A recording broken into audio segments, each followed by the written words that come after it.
Namaste and good evening to all of you. Tonight I'm going to continue with the revelations and with the explanations about the great subject of Shambhala.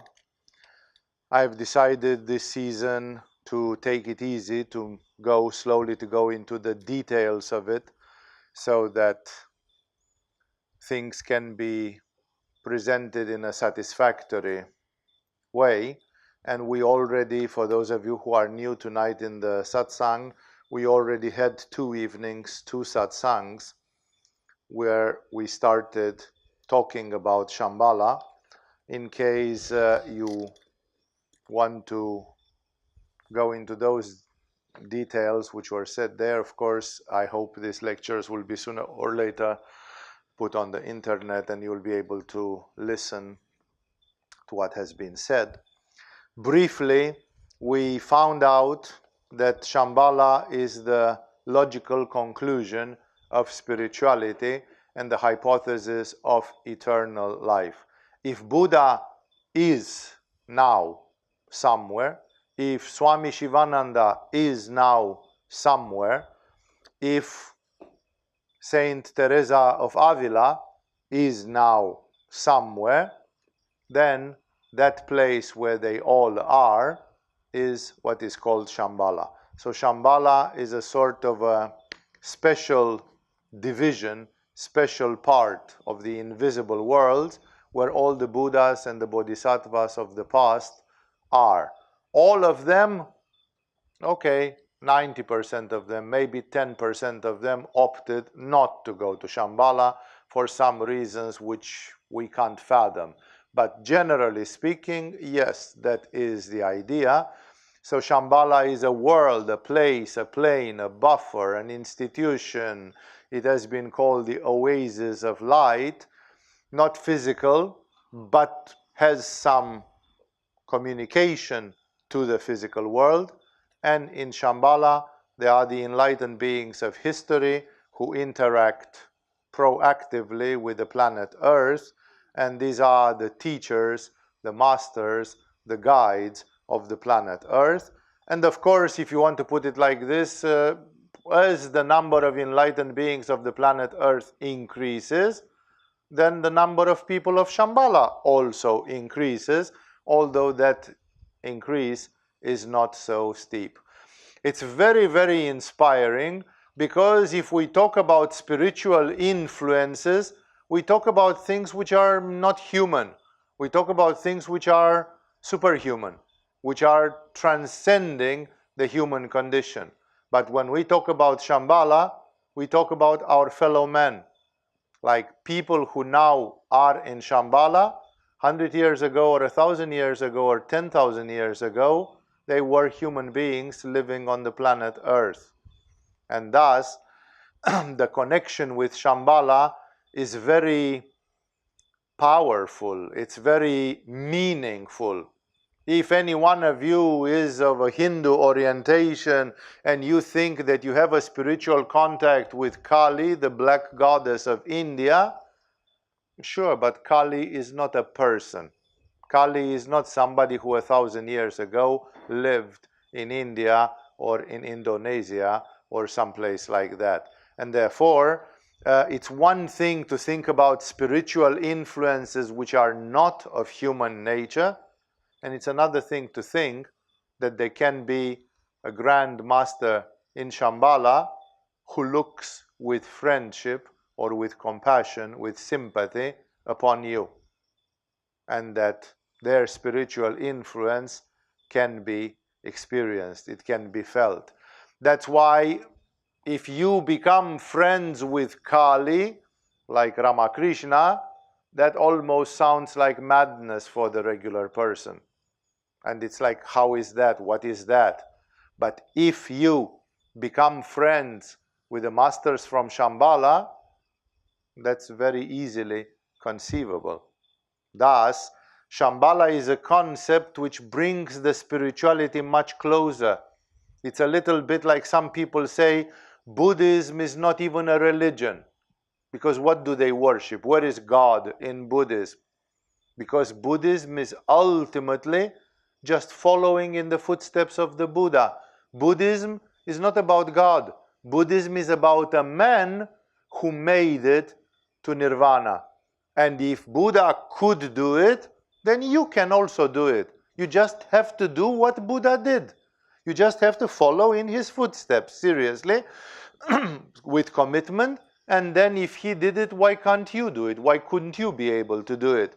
Thus, with Buddha, with a person like Buddha, we feel closer. When Jesus comes, he takes a human body and he calls himself the Son of God, but he also calls himself the Son of Man. He is human. He is the Son of Man. And because Jesus becomes human, it's like we can see God in the person of Jesus, through Jesus. And again, in a similar way, through Buddha, through the masters of Shambhala, we have a connection. It makes spirituality very close, very down to earth, near us. Other abstract spirituality, that in Kashmiri Shaivism, they meditate on the Shiva consciousness. Sure, for some of you who are a bit advanced and committed and do, the Shiva consciousness becomes part of your life. It becomes your reality through yoga, through practice.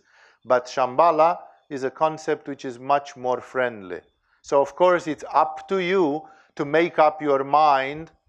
You'll have to find out in your heart, do the masters of the past, the great ones, do they exist somewhere? Now, this minute, while I'm talking.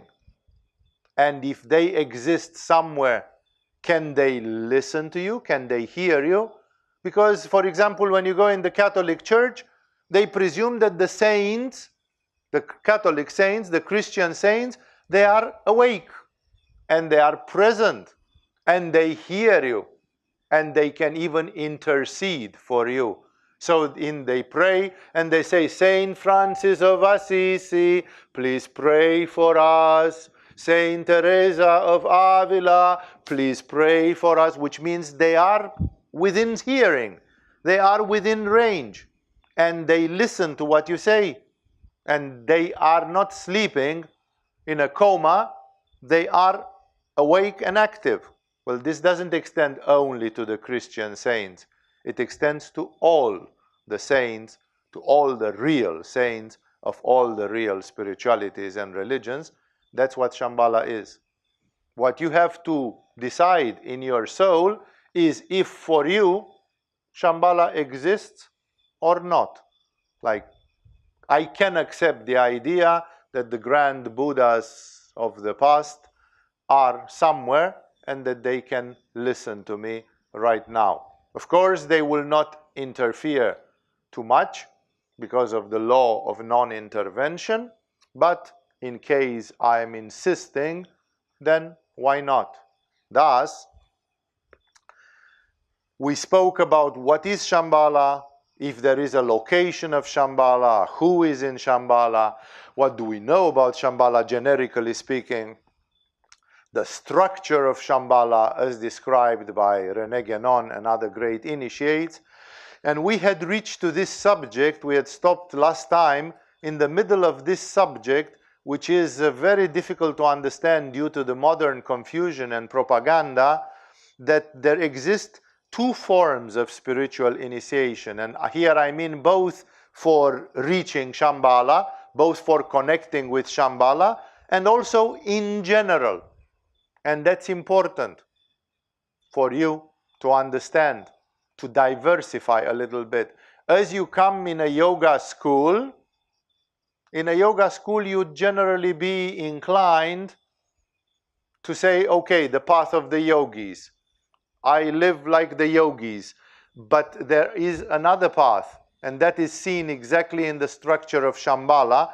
And this is where I had reached, to show you that there is a classical duality, that these people from Shambhala sometimes are on the path of sacred practice, meditation, pure spirituality, and some are on the path of karma yoga, which means social implication, social involvement, that they actually act in the world, and that Shambhala has those two deputies of the king of the world. There is a king of the world, the king of Shambhala, and he has two deputies, one which is inside, or one which is in charge of the, it's like in Agama a little bit, we have a teaching department which deals with what you are being taught in the courses, but then there is also a maintenance person who makes sure that the electricity is working and that there is no rain coming through the roof of the yoga halls and all that stuff, because as secondary as that can be from a spiritual standpoint, if the yoga halls and the whole campus of Agama would not be functional, then it would be almost impossible to teach yoga to you in spite of our good intentions. Perhaps we could turn back to the method used 1,000 years ago, that the gurus lived under a tree, and then there were about 10-20 disciples sitting under that tree, and the teaching was done in the middle of nature.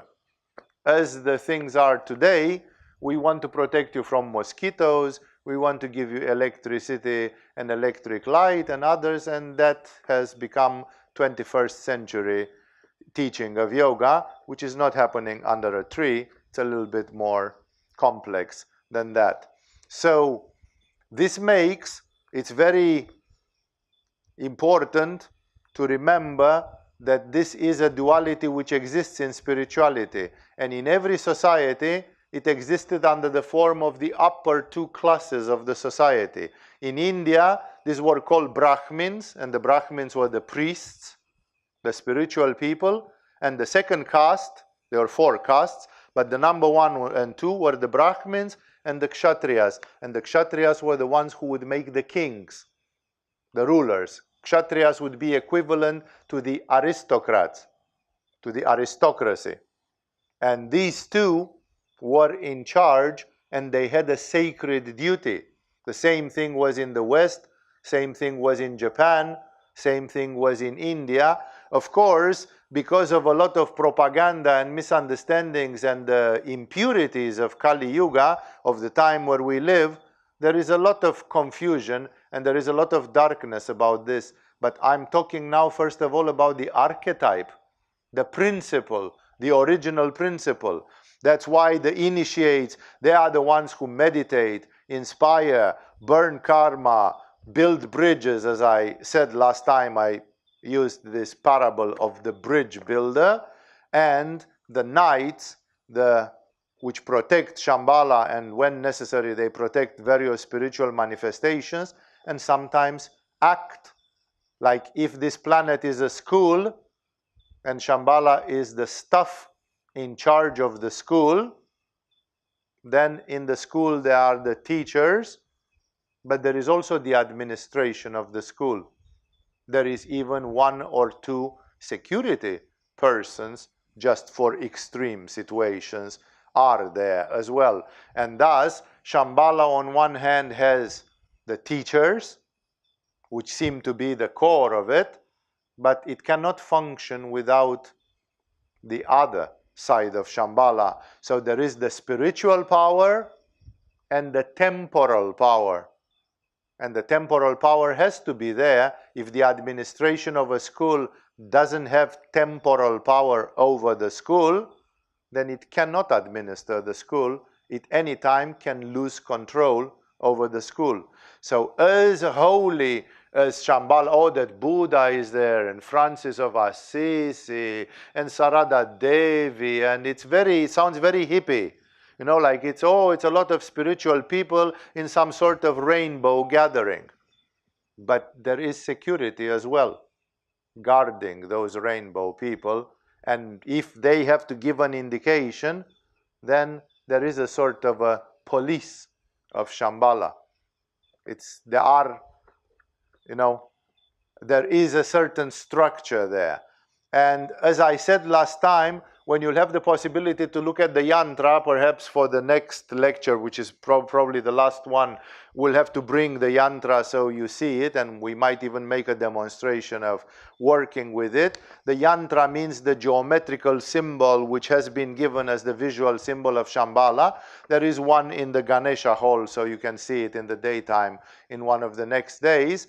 It's like contains like a spiritual part in the middle, a delicate thing which looks like a flower.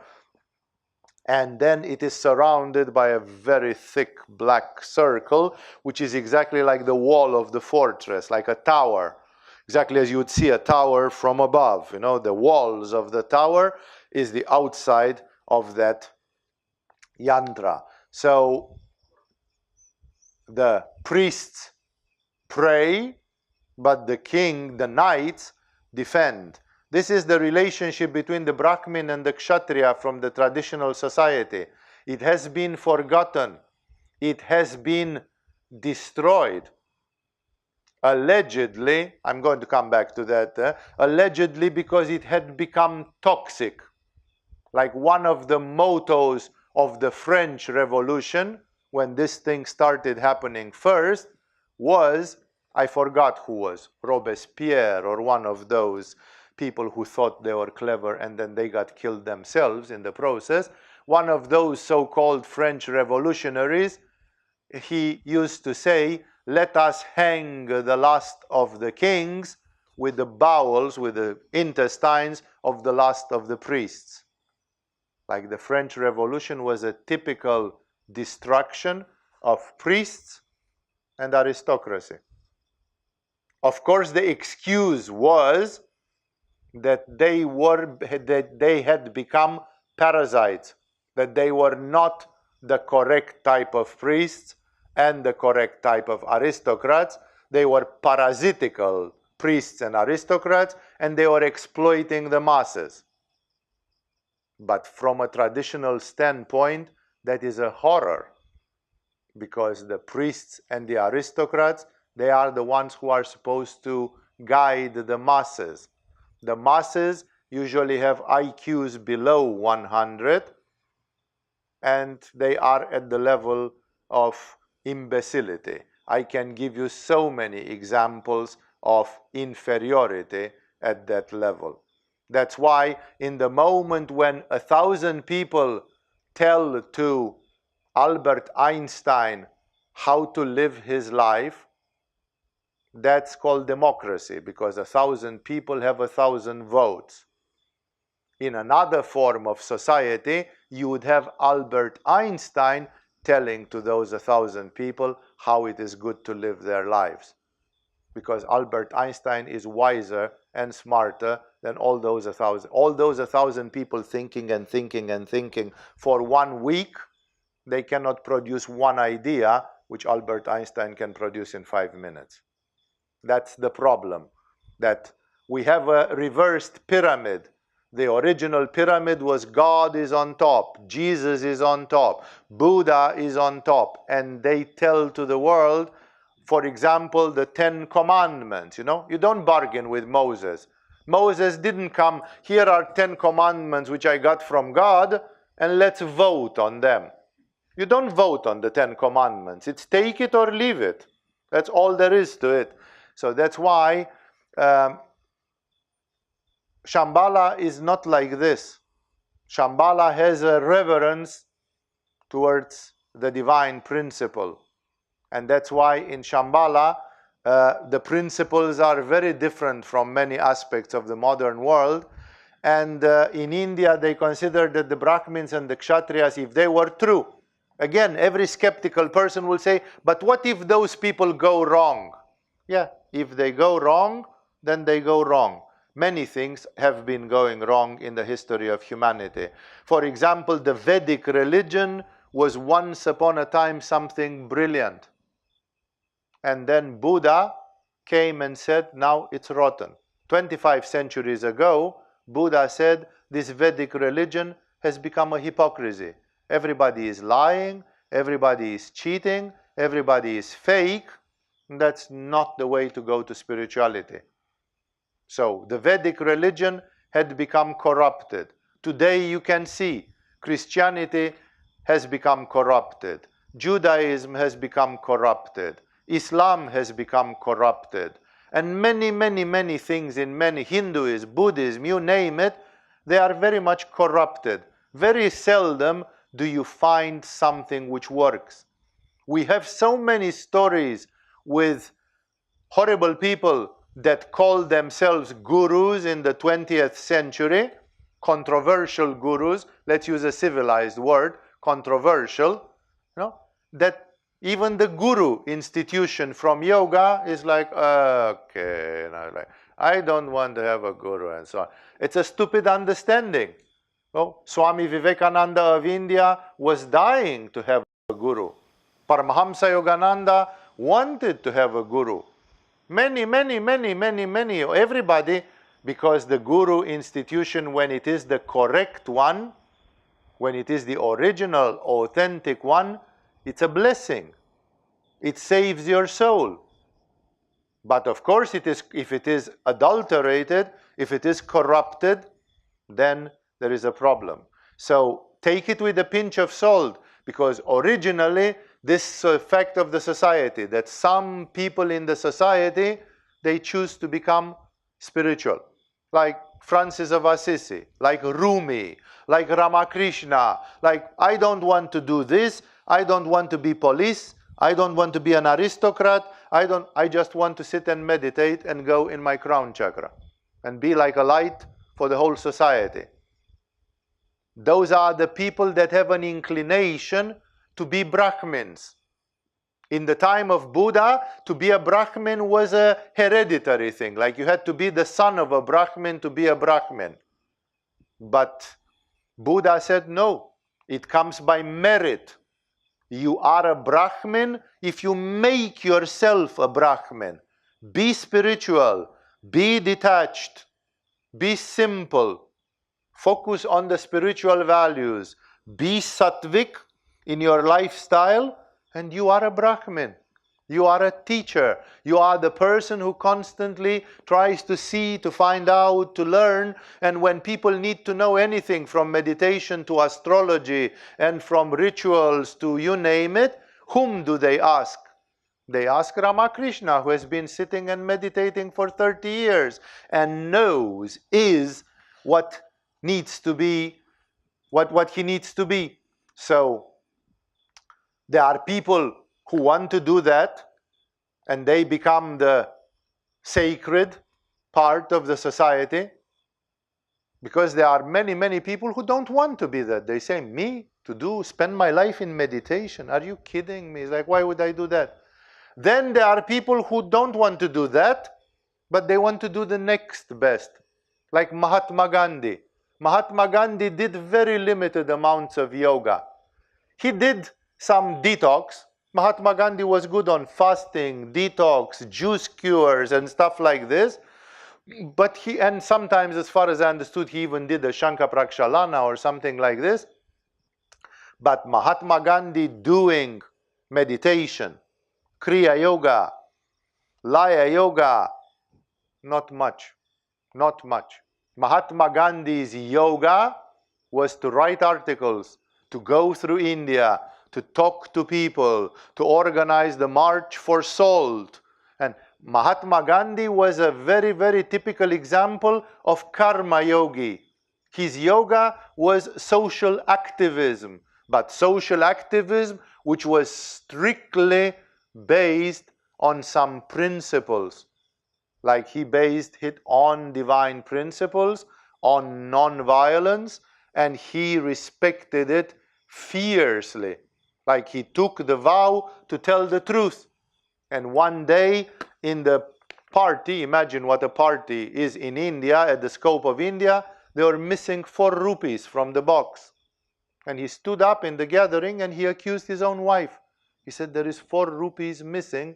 And as far as I know, only my wife has access to the money box. Maybe she took it. Everybody clapped him on the shoulder. They said, Gandhiji, sit down. It's always missing some money. Any accountant knows that the money never fits to the last penny. It's not possible. It's simply not possible to fit them to the life. So 4 rupees means nothing. Like, obviously your wife didn't bother to steal 4 rupees. Like, relax, man. We admire that you are so honest and so candid, but leave your wife alone. You know, she's okay. She didn't steal anything or something. No, he was so honest. No? Others have not succeeded. When Nelson Mandela came out of prison, they asked him, your African Congress or whatever it was called, you took weapons from the Russians, you used grenades, bombs, Kalashnikovs. Your so-called anti-apartheid revolution was not non-violent, because they said we are going to do it like Gandhi did it in India. The only difference was that Nelson Mandela was not Gandhi, and the Africans from South Africa, they were not Indians who have been born with the Vedas and the Upanishads in their childhood. And they simply did not manage. Like, as soon as the British became nasty, the war became violent. And Nelson Mandela said, yeah, you know, but sometimes the circumstances, this was special, they are not two identical situations. He gave a politician's answer, trying to justify violence. There has never been a justification of violence for Gandhi. Gandhi was a fanatic, a perfectionist. He was like, either we do it non-violently, or I'm not with you. Or I fast to death. This is the spirit of the Kshatriya. This is the spirit of the true aristocracy. The people who are born to be leaders, but they are born to be leaders for the masses, to protect the disinherited, to protect the people of lesser capability, people who are highly educated and all that.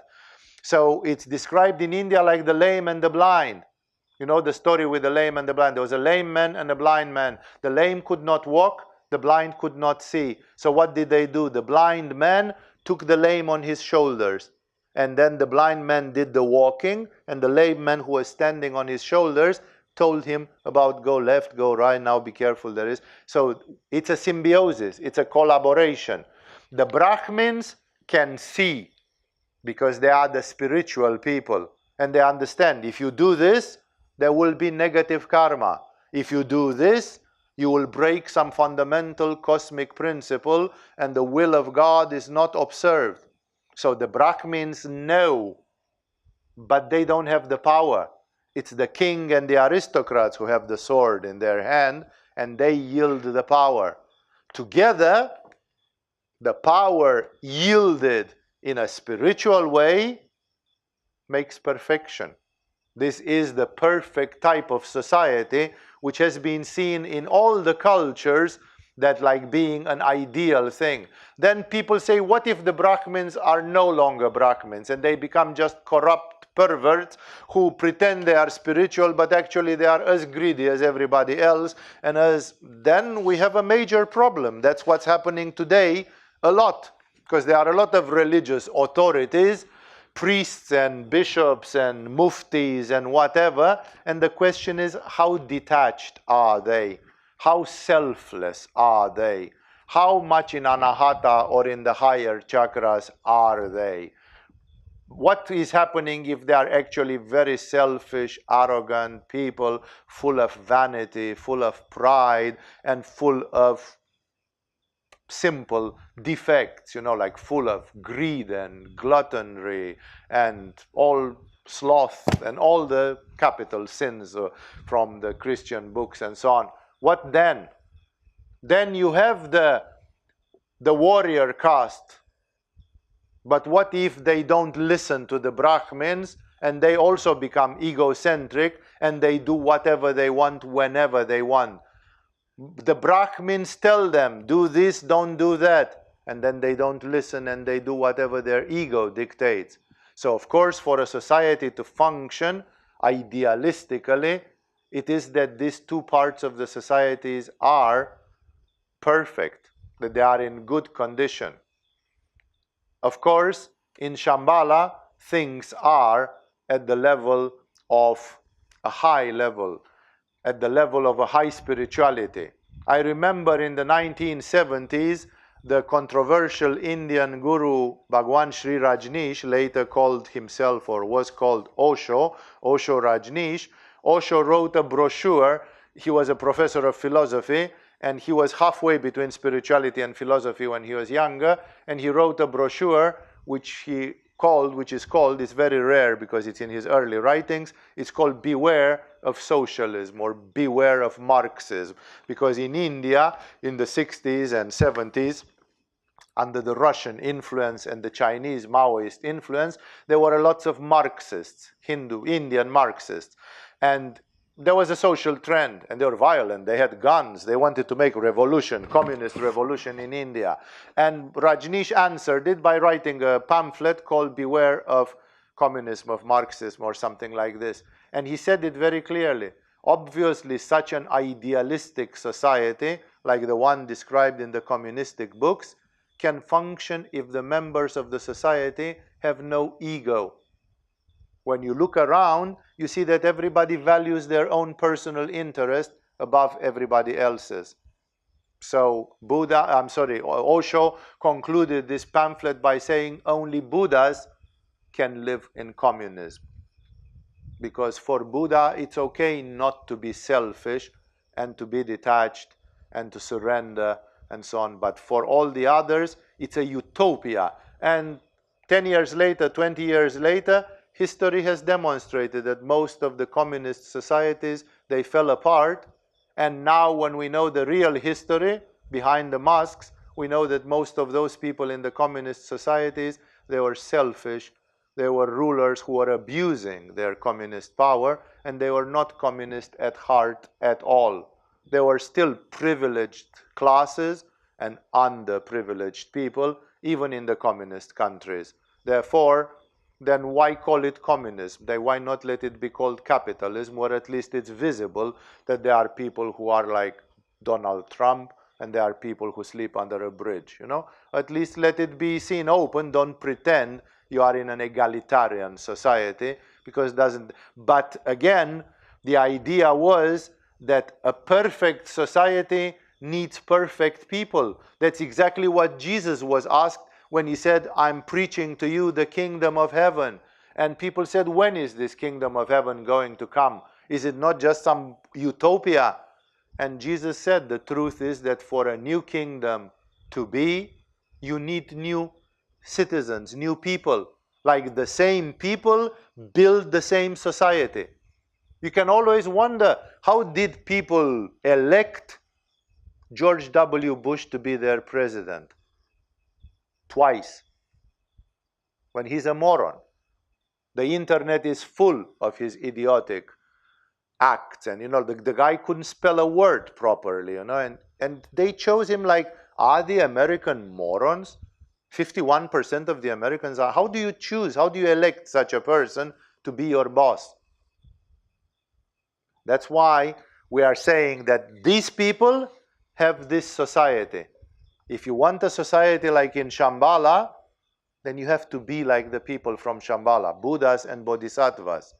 If you want a perfect society, then the citizen has to be perfect. It's a grassroots revolution that is required, because with old people, you can create only the old world. Shambhala is made of a different stuff. That's why it's so different from what is happening on the face of the earth. And therefore, there are two forms of spiritual initiation. The priesthood, to become a monk, a lama, a Tibetan lama, whatever, a Buddhist monk, a Christian monk, and the chivalry, the knighthood, to become a knight. Therefore, every true spirituality is therefore acknowledged and sponsored by Shambhala. Like sometimes here, sometimes in a more humoristic way, sometimes in a more bitter way, we complain. We complain about the fact that much of the modern spirituality is corrupt. Like in the moment when you have a country, and in that country you discover that there are 20 priests who sexually abuse little boys, then you start thinking like, where the heck is this thing going? It's like, was it always like this?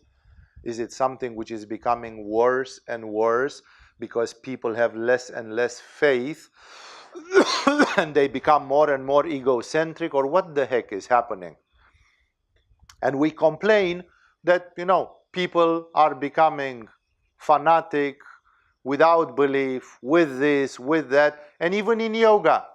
No, especially, at least, I don't know if I can talk, I can of course, but with authority, about what's happening in Buddhism or what's happening in Hinduism or what's happening in Christianity. I can have an opinion, I can launch an opinion, but I definitely can speak about what's happening in yoga, because that's where I am, that's what I do, that's the environment in which we live here, especially in Agama. And we often say, there is a lot of corruption. There are a lot of people who claim themselves to be yoga teachers, and they teach crap. And then the question is, how is that seen from Shambhala? Because Shambhala is not politically correct. The masters of Shambhala would look and see, there is somebody there who teaches this yoga, this yoga, this yoga, and we kind of assist them. And then there is also 100 others who are teaching crap. Can they wear our badge? Obviously not. And thus, Shambhala is actually very much aware. It acknowledges and it even sponsors the true spirituality.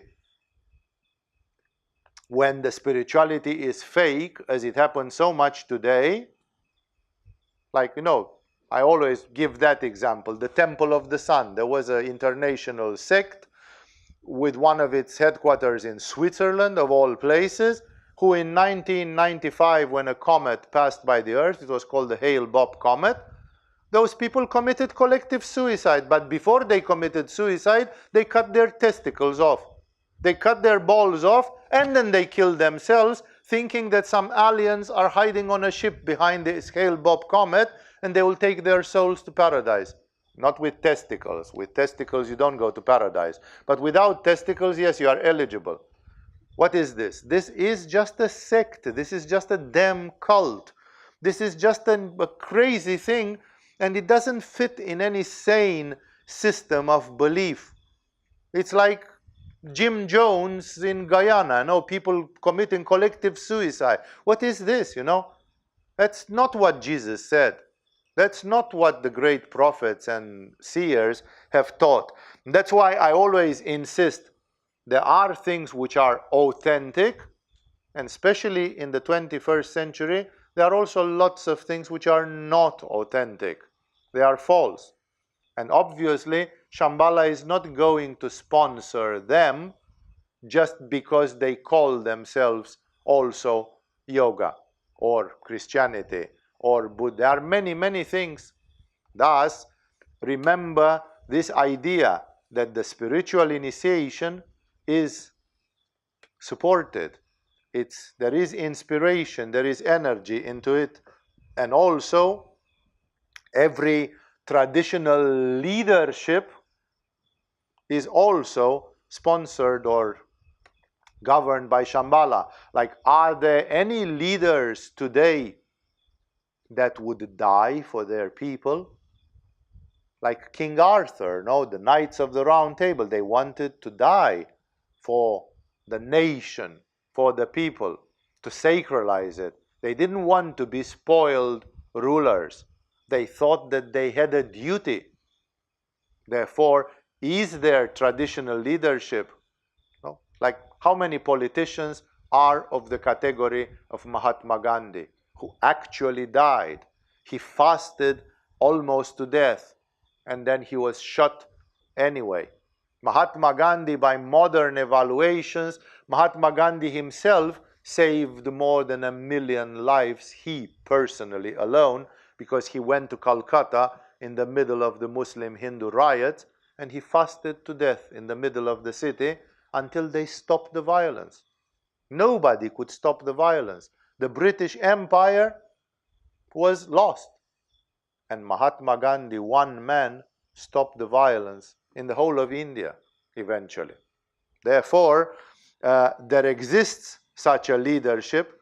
That's why in the old days, this institution of the king, don't forget that the king is wearing a crown, which is the symbol and the name of Sahasrara. Sahasrara is the crown chakra. And thus, the king was considered to be the representative of the king of the world on earth. Like the king was a proxy, a representative. You are being named the king, but you are the representative of the king of the world. Therefore, the king was considered to be sacred. Killing a king was a blasphemy, was an act against God. You would say, of course, rich people are protecting themselves. But this idea has not appeared at a time when the ruling classes were spoiled. It had appeared at an early stage when people were enthusiastic and idealistic and pure. Thus, of course, we are all hypnotized by the modern propaganda and false ideas about knights and aristocracy, and we are being told that the French Revolution was something really good because the aristocrats and this, they were corrupt. Maybe they were, but the principle is not changed by the fact that some people deviate from that truth. That's why, remember that the knights, just to understand the Knights of Shambhala and to understand for you, I'm saying this, because you yourself, when I describe to you, how do you practice these things? What can you get out of these things? How can you relate to Shambhala? You can relate to Shambhala as a monk or as a knight. Your heart tells you if you are the monk type or if you are the knight type. Are you a person who knows your Sahasrara and are a spiritual guide for people's meditation and spirituality? Or are you a person who rather does karma yoga and is socially involved and is a perfectionist, is a crusader, it's a protector, it's a person who wants to work for the good of the world? That's why, remember that originally the knights, they were celibate, they were ascetic. No, some of them became corrupt. Like the Templar knights are the first ones who started performing banking, loaning money with interest, which is called usury, and it's forbidden by the Bible. The Islamic banks, even today, they don't do it. If you are a member of an Islamic bank, you borrow 50,000, you give back 50,000. There is no interest on the loan. The interest on the loan is a diabolic mechanism by which you can suck the blood from the whole world. That's why the banks and the bankers are ruling the world. Because of the mechanism of usury. Even Thomas Alva Edison, who was just an engineer and an inventor, he saw it immediately. And you should read what Thomas Alva Edison has to say about banking and usury. This thing that you charge interest on the loans of money. It was not permitted. Of course, today everybody does it because nobody gives a damn except the Muslim banks, which are a little bit more fanatic, a little bit more hardcore, and they don't do that. And thus, the Templars started doing this, and they became a diabolic order. They had everybody in Europe with debts to them. And that's why the King of France and the Pope, they decided to eliminate them, because they had a financial power which was challenging the traditional society. And thus, but the original knights, they were not loaning money with usury, with interest. They were celibate, ascetic, they called themselves militia Dei, and this was the path of the heroes. Because think about it, think in a perfect society. Don't think about what you've seen in the Hollywood movies, which is propaganda to a large extent. Try to think in a perfect society, in a perfect world. You are the class, the social class, that is the only one allowed to bear weapons. Only the knights and the chivalry, they were allowed to bear weapons. Peasants were not allowed to have weapons.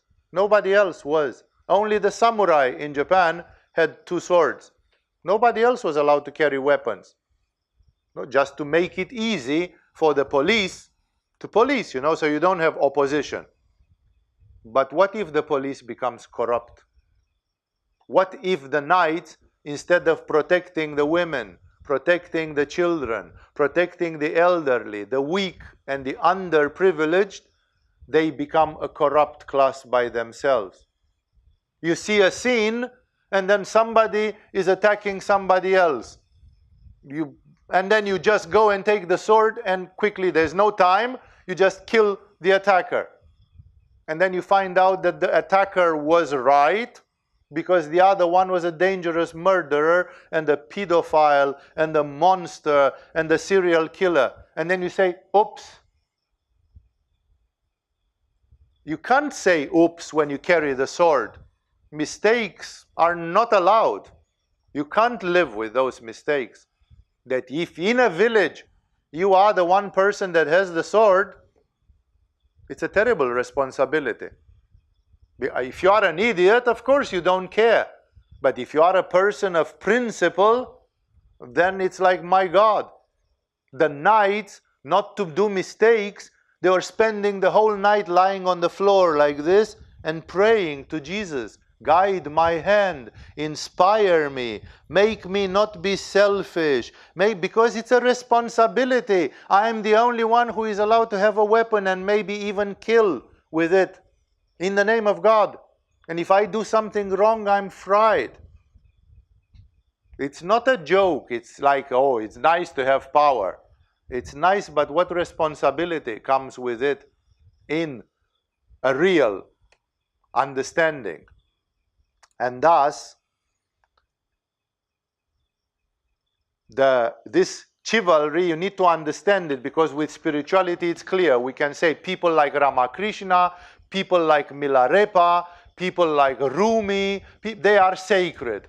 They sit there, they meditate, their heart chakra opens, their crown chakra opens, they are in communion with God, they are in nirvana, and they are sacred. And then if Buddha opens his eyes and says, you should stop drinking alcohol, then you listen to Buddha, right? Because he's speaking from God. He is in a high state of consciousness and he knows what he's speaking. It's easy to understand this. Of course, the modern society doesn't even respect this.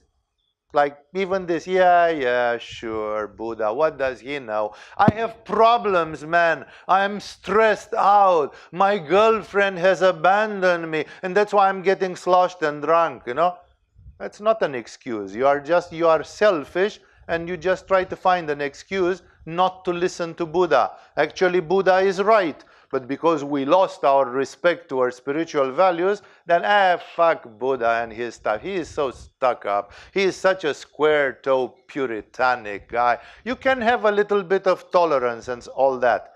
So it's easy to understand that. But with the chivalry, with the kshatriya, with the second order, it's even more difficult to understand, because so much abuse has happened in the society. And that's why this leadership has to work only when it is subordinated to spirituality. Like the king listens to somebody who is enlightened. For example, in the 10th century, Abhinavagupta, the great tantric guru, Abhinavagupta, one of the greatest spirits of Indian history, Abhinavagupta was invited by the king of Kashmir. How? The king of Kashmir sent an emissary and he said, Sir, Abhinavagupta ji, we don't have an enlightened being in Kashmir. And that's why we heard that you are the real deal. We'd like you to come and live in Kashmir. Like a country without a saint in it is like a man without his head. It's like, I, the king of Kashmir, from whom will I take wise counsel if ever times are becoming very difficult?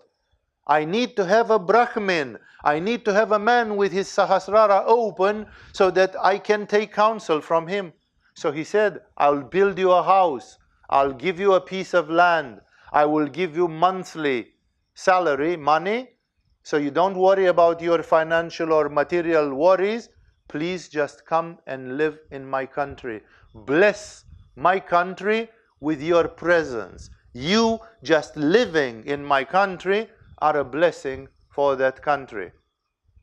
This is the relationship between the king, who is a knight, and Abhinavagupta, who is a Brahmin, who is an initiate, a spiritualist. And that's why it has to be subordinated spiritually.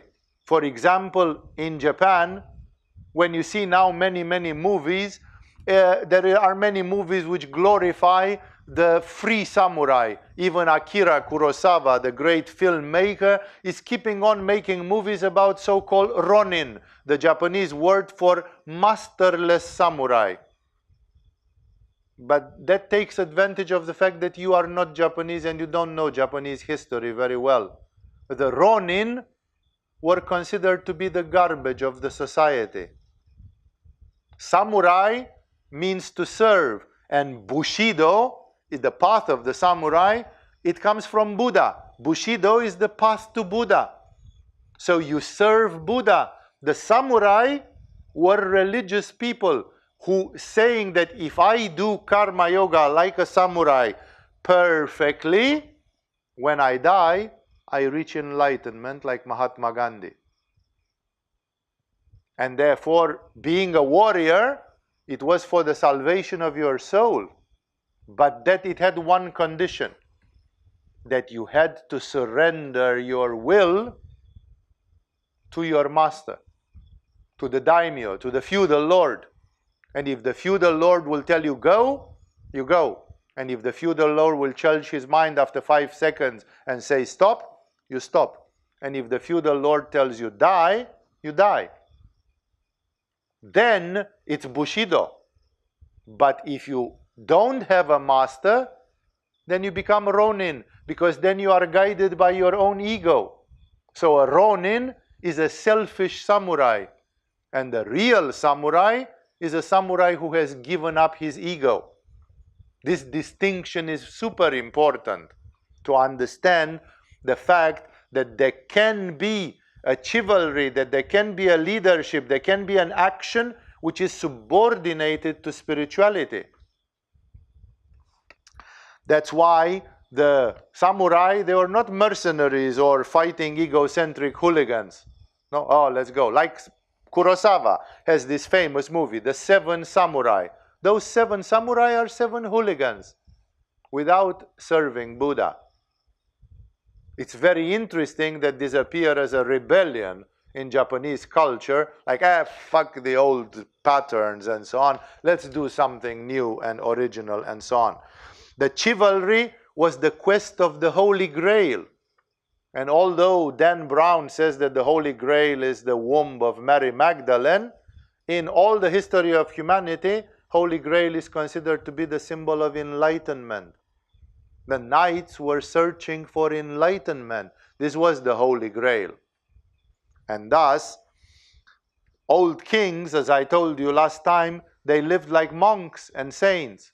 Charlemagne, the king, the French king of the Holy Roman Empire, he was living in a monastery, sleeping on canvas, like dressed in the coarsest cloth that existed, not in silk, not in gold, he was living in prayer in a cell. Because, for example, when you are a king and somebody attacks your kingdom, then you have to defend it. And I, the king, have ordered, kill 10,000 people. How am I going to show myself in front of Shambhala? How am I going to show myself at the last judgment in front of my guardian angel and in front of God? I just ordered 10,000 people to die.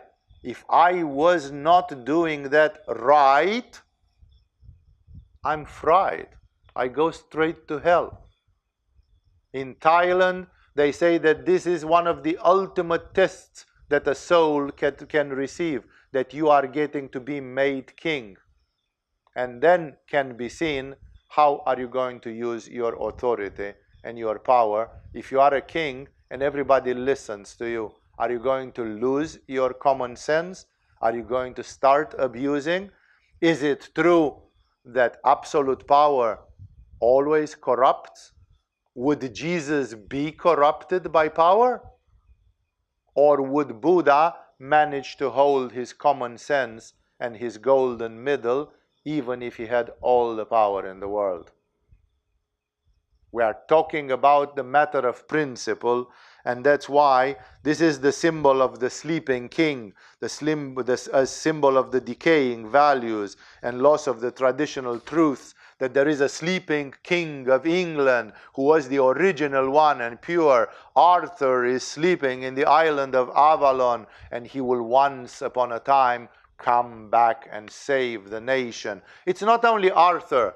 In Germany, it's Frederick Barbarossa who sleeps somewhere. In Denmark, it's Holger Danske who sleeps in the Kronborg castle and will wake up when the time will require. Even in Romania, people are invoking the presence of Stephen the Great, or one of the great rulers of the past, that they are just sleeping, but they will come back when the real danger is there. The sleeping king is exactly this archetype. Of course, there are deviations, and they are overdriven because of propaganda. Starting with the French Revolution and with the foundation of the United States, somebody in these political organizations which exist around the world is trying to constantly undermine this idea that there could maybe exist sincere spiritual seekers and not just perverted priests that bugger little boys, and that there could exist sincere knights and kings and not just spoiled aristocrats which are ripping the poor classes, which are exploiting the poor classes. That's why, of course, you see a Robin Hood, an Ivanhoe, a Rob Roy, and others, but you have to ask yourself, who wrote those books and made those movies? Were they people with an intention behind? Like, is Robin Hood or these kind of things, are they maybe propagandistic literature because they are trying to undermine something? Or are they just honest things written there? Anyway, I just wanted to call your attention on this. It will come later in some of the initiations which can be taken. But remember this, that Shambhala is not only spiritual power. Shambhala is temporal power as well. That means Shambhala actually has power over this planet. They don't show it, except in some extreme situation. They don't show it because they, as I told you from the first time, they practice this policy of non-intervention, of staying invisible. I'm telling it to you, half of you will believe it and will realize, wow, Shambhala, I can be friends with Shambhala. I can one day maybe go to Shambhala. I can be part of a perfect world or near perfect world. And some of you will say, yeah, I've heard many legends. That's just another spiritual legend, and so on. That's precisely because I cannot bring Shambhala right here on the dais in front of you so that you can touch it like Thomas and get convinced of it. It's a very delicate subject in which you have to make up your mind where you stand about it. I can give you all the information which is allowed to be given, and I can give to you also all the historical evidence to show you that this is not a joke. It's a joke which is giving you goosebumps because it actually does happen. It did happen. It happens all the time. It's anchored on our planet. The next thing which I would like to underline for you in this lecture is the fact that Shambhala, because it is as it is, for every spirituality, for every civilization, then it's like an archetype. It's like we always copy Shambhala. That means Shambhala appears in every genuine spiritual center. Like every religion has a holy land or a holy city where it's the center of the world. Either the center of the world is called Jerusalem or Lhasa for the Tibetans. They honestly believe that that's the center of the world. Or it is Rome for the Christians. Everybody has a center of the world. Sometimes it's a mountain. It's Mount Kailash. It's Mount Meru. It's a mountain or a city which is the center of the world. Why? Because Shambhala is the center of the world. But it is exactly like you have the sun, which is the center of our solar system, and then you have the earth. The earth is also the center of something. The moon is orbiting around the earth. So the earth is like a little sun to the moon, while it itself is subordinated. So Rome or Jerusalem is a copy of Shambhala, of the city of Shambhala. But they look for the ignorant like a center. And that's why in the moment when you proclaim that this is the center, it reacts to the primitive brain. People subconsciously, unconsciously know, they can feel that there is something to it. Like, the Pope is always in Rome. Travels a little bit, but most of the time in Rome. That's the center. It's like the bull's eye. It's like the center. In the old days, it was very difficult to go to the center physically. Like in the 10th century, to go to Jerusalem from Italy was like only 1/3 of the people made it. The others died on the way.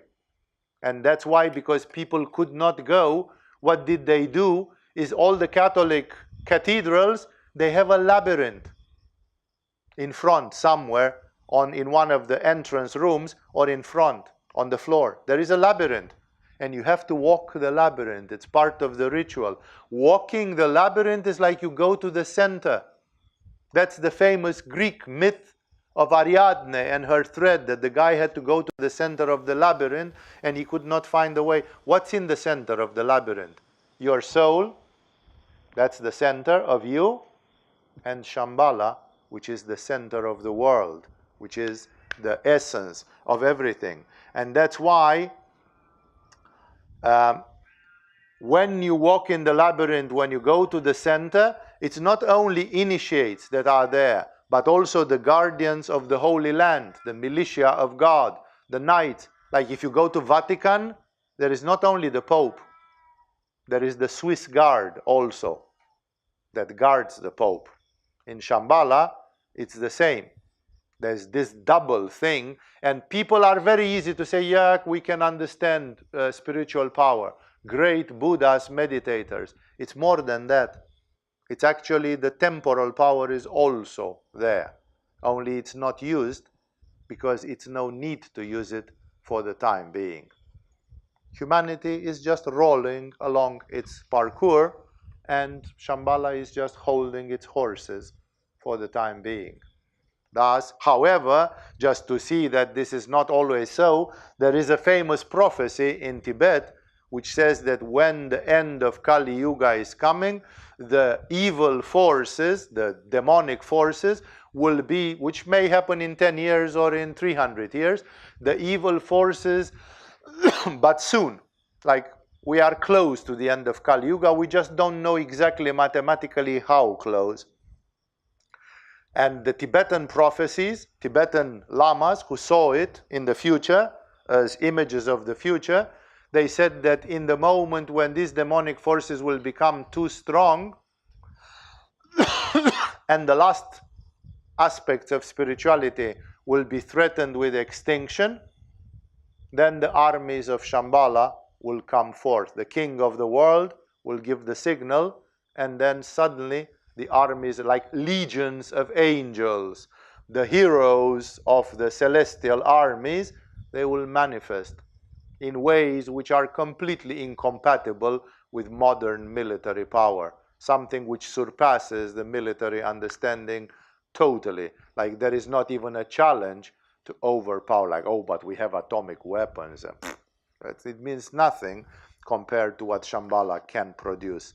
And thus, this is why this part of Shambhala is very surprising, that Shambhala is not just some gutless, oh, there are some monks doing this. It's a little bit like Shaolin. Shaolin were monks, and then they were destroyed. And what did they do? Then they learned martial arts, so that the second time nobody can destroy them again. No, it's like in Shaolin. They are monks, they meditate, they go for nirvana, but they are some of the best martial artists in the world as well. So if needed, they can also kick hard. And therefore, this is the story with Shambhala, only it's taken to the next level. So Shambhala is the center, is always symbolized like the center of things. And I have here a paragraph in which I said to speak to you about the symbols of Shambhala. And Shambhala is intimately related, first of all, with the idea and the symbol of the pole, especially the North Pole. The yogis claim that the energy coming from the North Pole is spiritual, and the energy from the South Pole is less spiritual. It's like light and darkness, yang and yin, heaven and earth. So there is more heaven in the North Pole of a magnet than in the South Pole of a magnet, if you want to put it like this. And therefore, when you go north, the energy becomes more spiritual. That's why they think that the first physical location of Shambhala 20,000 years ago was somewhere in the far north. They called it in the old days Thule. And this was unfortunately a name used by Hitler and the Nazis in their propaganda with the Aryans and so on.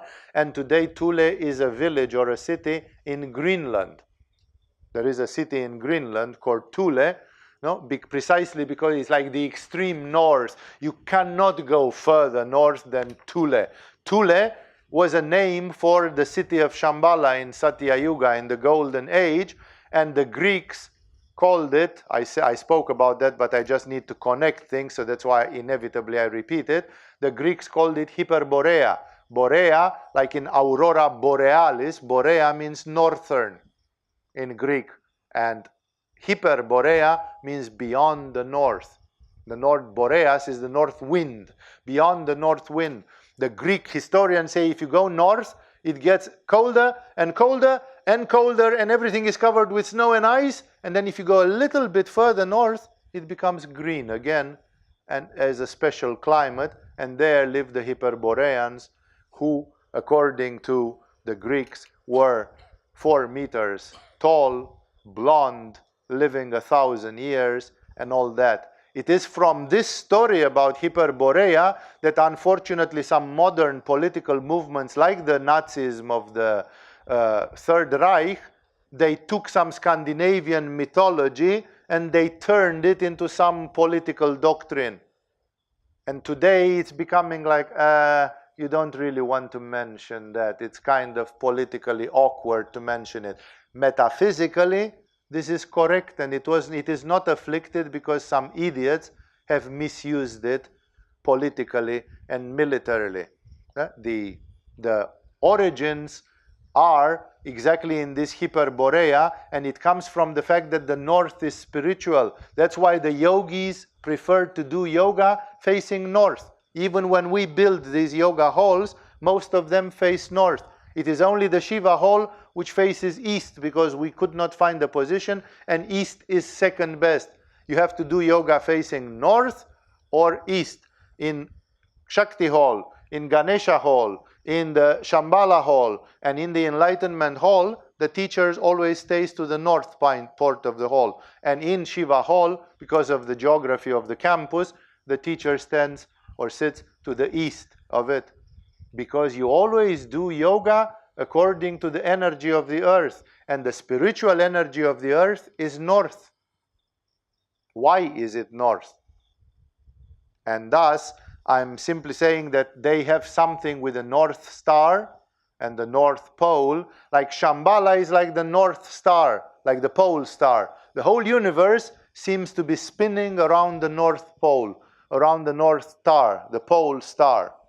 That one is like the center. The whole world is spinning around Shambhala. Shambhala is in the center, like the sun, and the whole world is around Shambhala. Shambhala is the center of the world. That's why the king of Shambhala is not called the king of Shambhala, it's called the king of the world. Because Shambhala is at the center of everything. And the traditional symbol of the pole and of the sun is very politically incorrect, because in India, as well as in Scandinavia, is the swastika. The swastika, the whirling cross, is the symbol of the pole. And that's why in Tibet and in Japan, where in Buddhism, they use lots of swastikas. And in India as well, the swastika being a reference to the center of everything. And that center can be the sun, like the sun is in the middle of the swastika, or Shambhala, the pole star, is in the middle of the swastika. And there are two ways. One of the swastika is turning clockwise, and the other one is turning counterclockwise. And the counterclockwise is yang.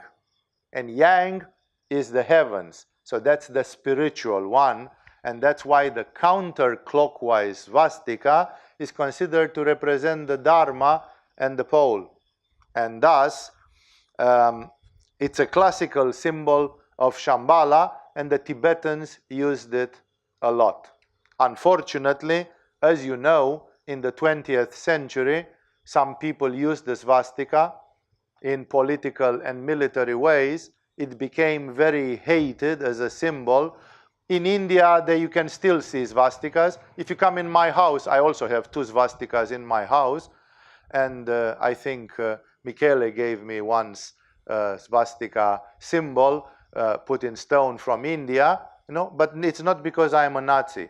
I'm not a Nazi, and I'm not a neo-Nazi. And I'm not preaching racism or anything like this. It's simply because the swastika in India, it's full of swastikas, and everybody who goes is shocked in the beginning, because for them swastika is a symbol related to Ganesha, to prosperity, to order of the universe, to Dharma, and to other such things. And for example, the Tibetans, they always had both swastikas. The throne of the lion, where the Dalai Lama was sitting in Lhasa, had 2 big swastikas. Today, Dalai Lama doesn't have the swastikas on the throne in Dharamsala, wherever he is, because it's provoking. It's very provocative politically, and he doesn't want to do that. But actually, this swastika symbol was associated to Shambhala. So just, not only as a Buddhist symbol, I remember reading that the great and controversial Russian mystic called Rasputin, very few of you know that because he had some strange powers and so on, he had been initiated in Tibetan Buddhism and in some forms of Tibetan medicine by a Tibetan Lama who was living in St. Petersburg called Badmaev. And this Badmaev, it's well known, like these are stories which are very well known, and this Badmaev initiated Rasputin in some Tibetan Buddhist practices. And because of this, Rasputin loved the swastika, because the Tibetans loved the swastika a lot, and because of this he gave it as a protection symbol to the wife of the Tsar, to the Russian empress, to the wife of the emperor, the Tsarina or Tsaritsa or whatever you call her. And she put it even on her Bible. Like when they discovered her Bible, on the first page of the Bible, there was a swastika. And every time when they were moving, the royal family, the imperial family of Russia, when she got into a room, like in a hotel or a place, the first thing which the empress did is she drew a big swastika on the wall for protection. Like that was her yantra of protection.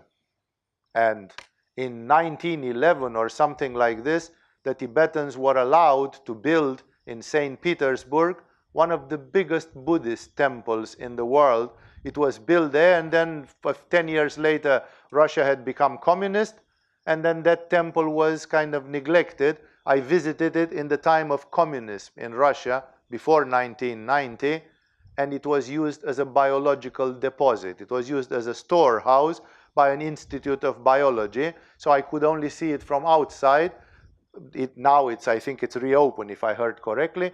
There is a Tibetan temple built with Tibetan architecture, like not vertical walls, but trapezoidal walls like this, in the middle of St. Petersburg somewhere. And that was why? The Empress of Russia was a Christian woman. It was a Christian country with a Christian family. What were they doing with Tibetans, of all people, being given money and land to build a huge temple in the middle of St. Petersburg? There were connections which the history doesn't mention. You don't learn about them in school.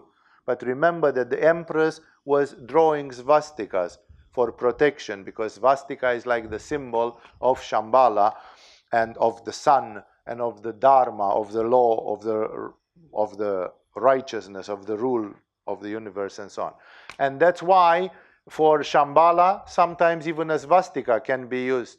Like those of you who know a bit more yoga, performing trataka on a swastika, which is counterclockwise, actually can work as a resonance with Shambhala. It's like a yantra for Shambhala.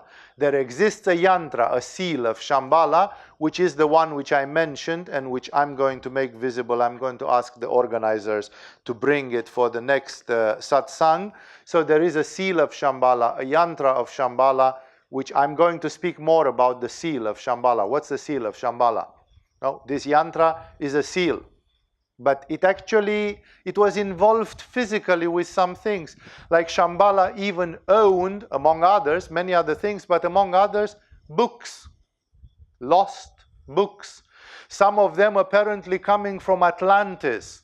Some of them coming from before Atlantis. We don't even know what. And those books are physical books.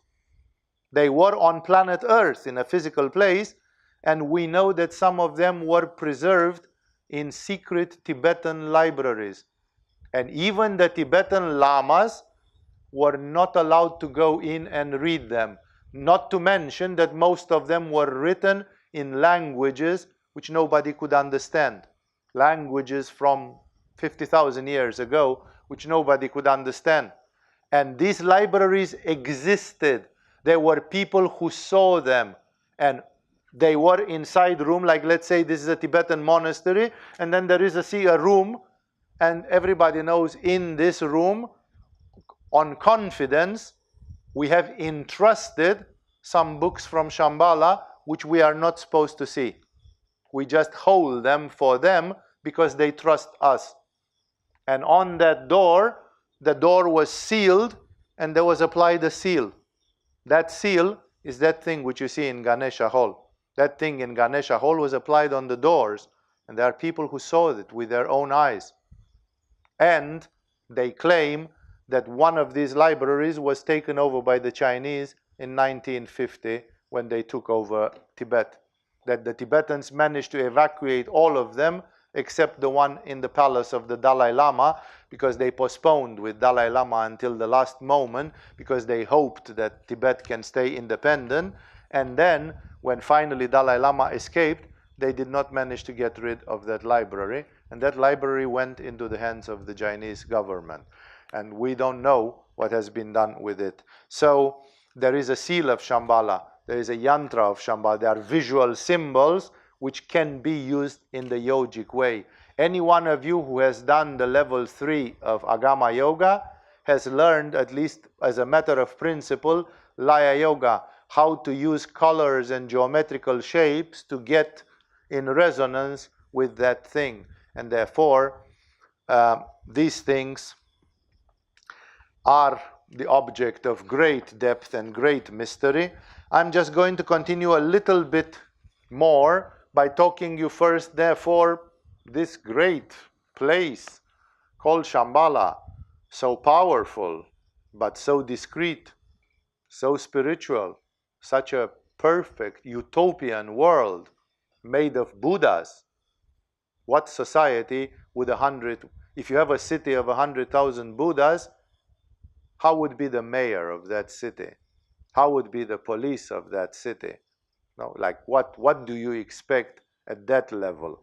And thus, the next question which comes here on my list are the activities of Shambhala. The first and foremost is the activity of initiation. Like, for example, Shambhala knows that even religions slowly die. Jesus Christ came. There were a lot of people who loved him. They became Christians. For 1,000 years, the Christians were very fanatical, or whatever you want to call it.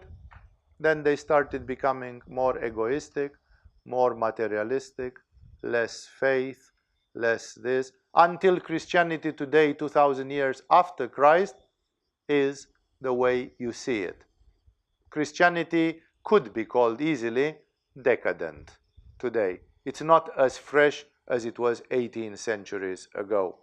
Therefore, Shambhala is dealing exactly with this. Like it's looking down and sees how is spirituality on earth. What needs to be done? Can something be done? Is there a need for more spirituality? And of course you say, oh, but there always is a need for more. Yeah, but it depends on people. Are people asking for it? No. The fact that 50 people want to participate to a satsang while 5,000 people are in pubs and restaurants, sure, then we can give an opportunity to 50 people to hear about Shambhala. But there is no need to send somebody to take care of 5,000, because those 5,000 are not even asking. They don't use their free will to ask for anything. And thus, initiation, the spiritual initiation, this is the main worry of Shambhala, but of course together with it there come lots of collateral other things. For example, Shambhala is dealing with the regulation of the planetary evolution, mainly at the level of the so-called egregores or national souls. Like Shambhala is following the rise and fall of nations, exactly as you see the life of a person. A person is young, gets adult, powerful, old, weaker, and dies. The same thing is with nations. I don't know if you've noticed. Like right now, there are a couple of nations which are really strong. But there are a lot of nations which were strong 500 years ago, or 1,000 years ago, or 2,000 years ago, and they are not that strong now anymore.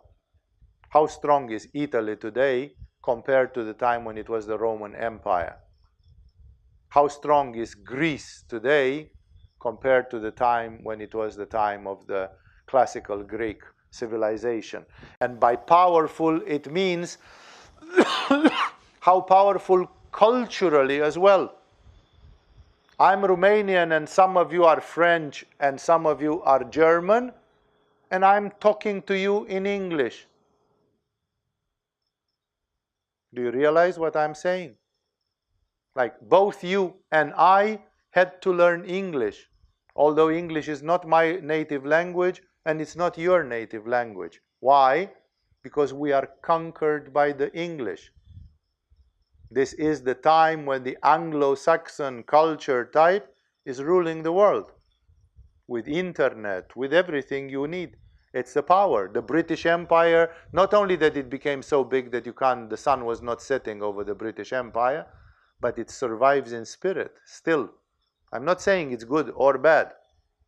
That's up to you to decide if the British Empire was a positive entity or a nasty entity in the history of this planet.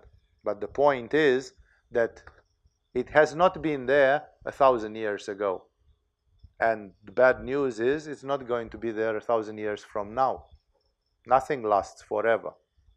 The Greek culture didn't last forever. The Persians rose and decreased. The French were the cherry on top of the cake 500 years ago. And no more. No more. No, it's an old country. These are old souls. There is the concept that countries have a soul like a human being. And this soul is young, old, and dies eventually. Even countries don't last forever. Nations don't last forever. And when Shambhala thinks about what's going to happen in the next 10 years, it thinks in terms of the national souls. The national souls are like, now you are strong, now you are this, now you are that. And this is a very magic story with the egregores and the national souls. Very seldom Shambhala deals with individuals, because individuals are generally unimportant. Maybe Albert Einstein was important because he produced some huge changes. A few individuals are important every century, because they produced some ground-breaking things in human history. But in general, like the Prophet Muhammad, was the Prophet Muhammad important? You bet. Look how much has happened in the world in the last 17 centuries, 13 centuries, 14 centuries because of the Prophet Muhammad, and still does. Therefore, obviously, Shambhala knew that the Prophet Muhammad was a VIP. But 1 million peasants from the villages of Europe, nobody even remembers their names. So Shambhala doesn't deal with that. Not because of disrespect, because of course Shambhala respects the individual and the spirit, but they deal with a mission. And that mission, for that mission, they have to be efficient. And therefore they use efficient methods. That's why you hear in the teachings about Shambhala this thing that it deals with whole nations and with trends at the level of the whole nations. And of course, as I told you, Shambhala is not interfering with human history within certain limits. When the kids are about to blow up the school, then the teachers have to step in and not allow to the kids to blow up the school. That's off limits. That's too much. But until that point, the teachers can pretend they don't see what's happening and let the kids do. If they run and they fall, they have learned a painful lesson. So you can allow them to run around and hurt themselves and so on, because it's a way of learning lessons, even if it's more painful. So Shambhala does not curtail human experience, but it still has some limits. That's why Tibetan prophecies say that there will come a moment in the very end of the cycle when things will be pushed to such a limit that Shambhala will feel like it needs to interfere. And then in the last minute, it is exactly like what the Christians call Armageddon, the final days, the final war, that at the time the angels of God will come and will imprison the demonic forces and throw them to the bottom of the earth in chains. That the Tibetans say that those angels are the armies of Shambhala, are the legions of light of Shambhala, which will interfere at one final point in the history of humanity. So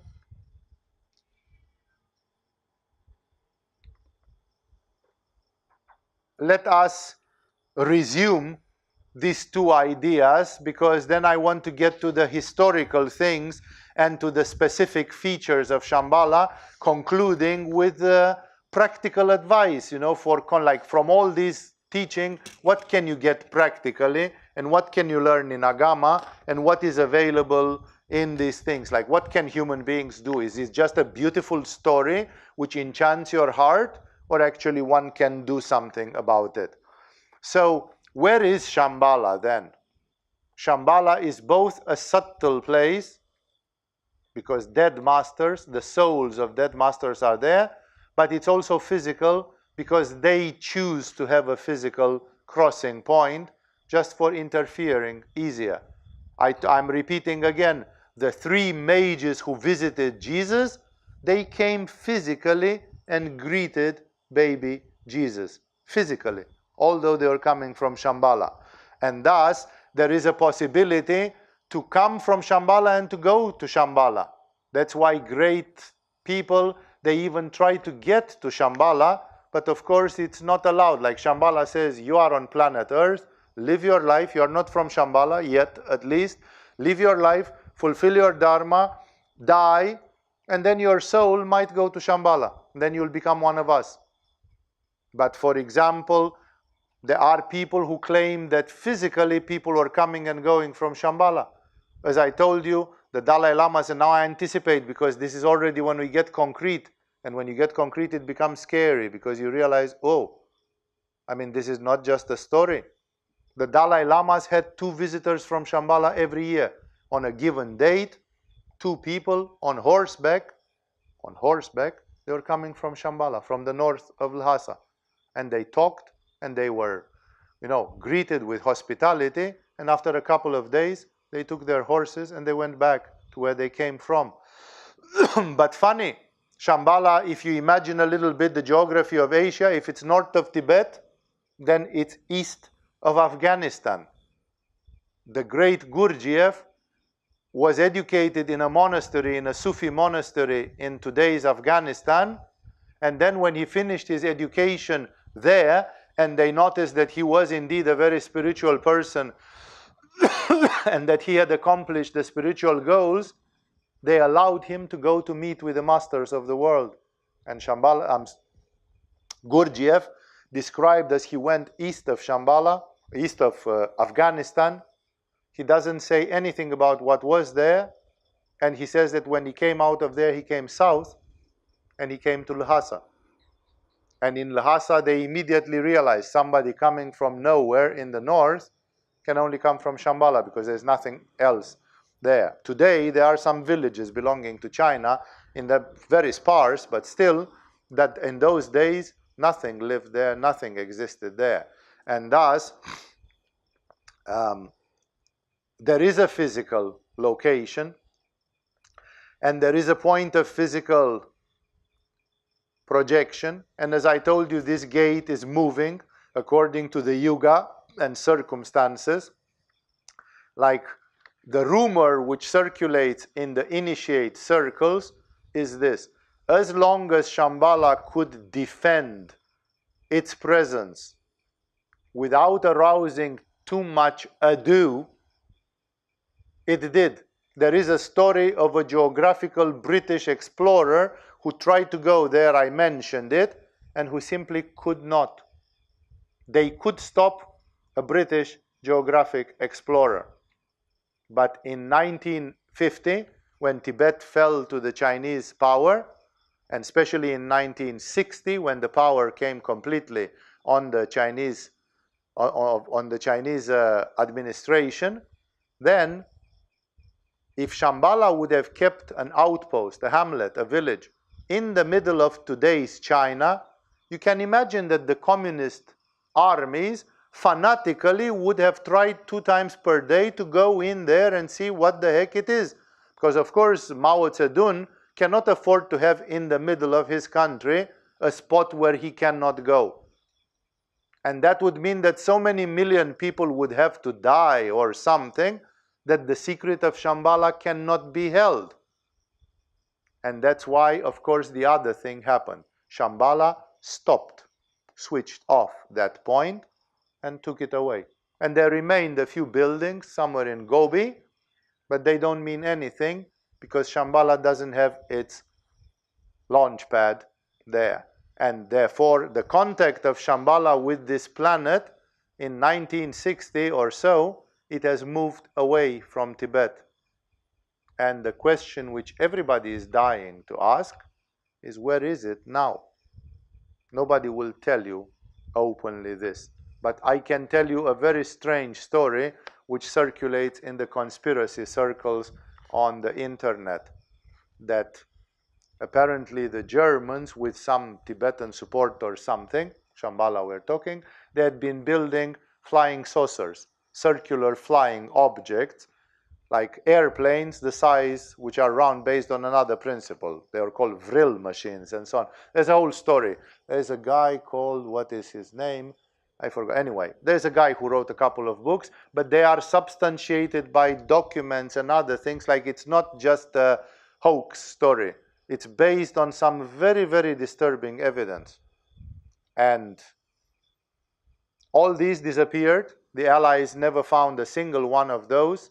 There are many mysterious things made by the Germans in the Second World War, which the Allies never found. If you are curious to get a scientific view, there is a physicist called Louis Pauwels, who was a disciple of Gurdjieff, and there is a French journalist called Jacques Bergier. Louis Pauwels and Jacques Bergier, they wrote a crazy book in the 1960s, which makes your hair stand on an end. That book is called Le Matin des Magiciens. It's called The Morning of the Magicians. It is translated in English. The translation is not very brilliant, in my opinion. It would be preferable if you can read it in French. But wherever you read it, if you like mysteries and if you like to be puzzled, Like Jacques Bergier was a Marxist journalist. He was a fighter in the La Résistance. He was a guerrilla fighter, a partisan fighter in occupied France. Like, this guy was not a space cake. The other guy was a solid scientist. Pauwels and Bergier, just read that book and you will be in shock of what they write in just that single book. But it's not the only one. There are several others. Once you open that door, that box of Pandora, you will be shocked about what you will discover that you have not learned in school. So what's the story there when you go from there? Those flying, that's not only in Jacques Pauwels and Bergier. There very little is said about this. Later, in other books, this is written. The guy who wrote this book was Jan van Helsing. He copied the name of the exorcist from the Dracula movie. Jan van Helsing is the pseudonym of a German guy who wrote some books about this as well. And there are others. This is existing in quite a bit of literature. There apparently was a huge American naval catastrophe in the end of the Second World War, after the end of the Second World War in 1946, which was hushed down, and there are archives which are being pointed to, and the names of the Admiral Bayard of the American Navy and the memoirs of this guy, because they were told that there were surviving German Nazis or something in Antarctica, in the south, because there was a slice of Antarctica which belonged to Germany, which was called, of course, Neuen Schwabenland, just a good German name. And the American Navy air carriers, aircraft carriers, went there, and all their airplanes were destroyed in less than 10 minutes by flying saucer-like looking objects.